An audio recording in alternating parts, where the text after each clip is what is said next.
Hello viewers, আসসালামু আলাইকুম। Nishi's kitchen ব্লগে আপনাদের স্বাগতম। প্রতিবারের মতো এবারে চলে এসেছি দারুণ মজার একটি রেসিপি নিয়ে। আজকে আপনাদের সাথে শেয়ার করব শরীর মন ঠান্ডা করার জন্য দারুণ মজার একটি চকলেট আইসক্রিম রেসিপি। আর চকলেট আইসক্রিম তৈরি করার জন্য চকলেটটা আমি ঘরেই তৈরি করি। এই প্রচণ্ড গরমে শরীর মন ঠান্ডা রাখার জন্য এই চকলেট আইসক্রিমটি যথেষ্ট। কেমন লাগলো অবশ্যই কমেন্ট করে জানাবেন। আর ভিডিওটি দেখার সময় আপনি যদি আমার চ্যানেলে নতুন হয়ে থাকেন, পরবর্তী ভিডিও পেতে অবশ্যই চ্যানেলটি সাবস্ক্রাইব করে রাখুন।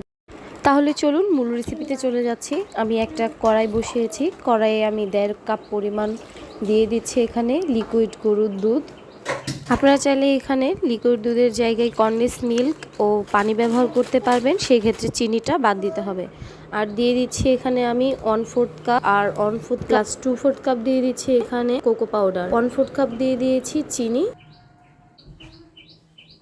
সবগুলো উপকরণ নাড়াচাড়া করে ভালোভাবে মিশিয়ে নিব।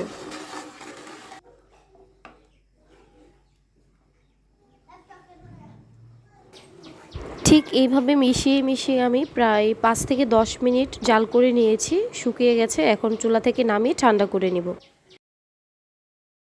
অন্য একটা বাটিতে 1 কাপ নিয়েছি ক্রিম। আমি এখানে ট্রপিক্যাল ক্রিম নিয়েছি। আপনারা এখানে অন্য যে কোনো ব্র্যান্ডের ক্রিম নিতে পারবেন। এবার বিটারের স্পিড লোতে রেখে আমি 2 মিনিটের মতো বিট করে নিব। আপনারা চাইলে হ্যান্ড উইক্স দিয়েও আইসক্রিমটা তৈরি করতে পারবেন, সেক্ষেত্রে সময় একটু বেশি লাগবে।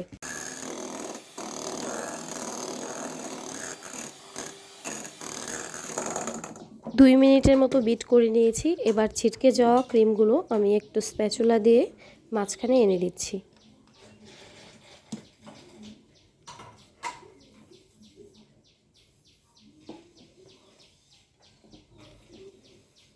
এবার বিটারের স্পিডটা আমি মিডিয়ামে রেখে আরও 1 থেকে 1.5 মিনিটের মতো বিট করে নেব।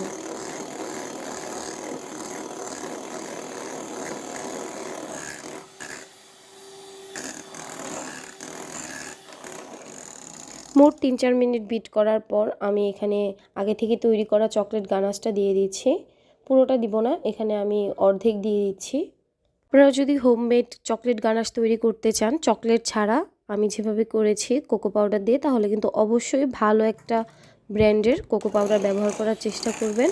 আর এই তো চকলেট গানাশ দিয়ে আমি আবারও 1 থেকে 1.5 মিনিটের মতো বিট করে নিব। হোমমেড চকলেট গানাশ দিয়ে কিন্তু চকলেট আইসক্রিম রেসিপিটা অসম্ভব মজার হয়। আপনারা চাইলে কিন্তু যে কেউ সহজভাবে এই রেসিপিটা ফলো করে বানিয়ে নিতে পারবেন। মাত্র 3টা উপকরণ দিয়ে কিন্তু আজকে চকলেট আইসক্রিমটা তৈরি করে নিয়েছি। কাউকে না বললে কেউ বিশ্বাসই করতে চাইবে না যে আপনি এটা ঘরেই তৈরি করেছেন। আর এর টেস্ট কিন্তু একদম দোকানের কেনা চকলেট আইসক্রিমের মতোই হবে।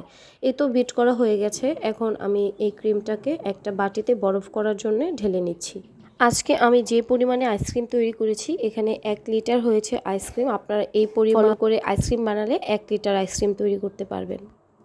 এবার ক্রিমটা ভালোভাবে ছড়িয়ে দিচ্ছি, একটু সমান করে দিচ্ছি। আর আগে থেকেই যে গানাশটা রেখেছিলাম এটাকে এখন একটা পাইপিং ব্যাগে করে উপর থেকে একটু চকলেটটা ছড়িয়ে দিচ্ছি, একটু হেজিবেজি করে দিচ্ছি, এটা আপনাদের পছন্দ মতো। ক্রিমটা তৈরি হয়ে গেছে। আর এখন আমি ক্রিমটাকে 4 থেকে 5 ঘন্টার জন্য ডিপ ফ্রিজে রেখে দিব।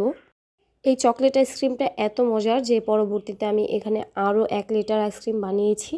আর এটাকেও আমি ডিপ ফ্রিজে রেখে দিয়েছিলাম 5-6 ঘন্টার জন্য। 4 ঘন্টা পর ফ্রিজ থেকে আমি চকলেট আইসক্রিমটা নামিয়ে নিয়েছি। মাশাআল্লাহ, তৈরি হয়ে গেছে আজকের হোমমেড চকলেট আইসক্রিম। আর দেখে হয়তো আপনারা বুঝবেন কতটা লোভনীয় হয়েছে আইসক্রিম। এই তো তৈরি হয়ে গেল অল্প খরচে মাত্র 3টা উপকরণ দিয়ে নামি দামি ব্র্যান্ডের দোকানের কেনা চকলেট আইসক্রিমের মতো হোমমেড চকলেট আইসক্রিম। আইসক্রিমটা এত মজা হয়েছে যে এই গরমে যে কেউ বাহির থেকে ফিরে এই আইসক্রিমটা খেলে কিন্তু শরীর মন দুটোই একদম জুড়িয়ে যাবে। ধন্যবাদ সবাইকে পুরো ভিডিওটি দেখার জন্য। আজকের মতো এখানেই বিদায় নিচ্ছি। আবারও চলে আসব নতুন কোনো রেসিপি নিয়ে।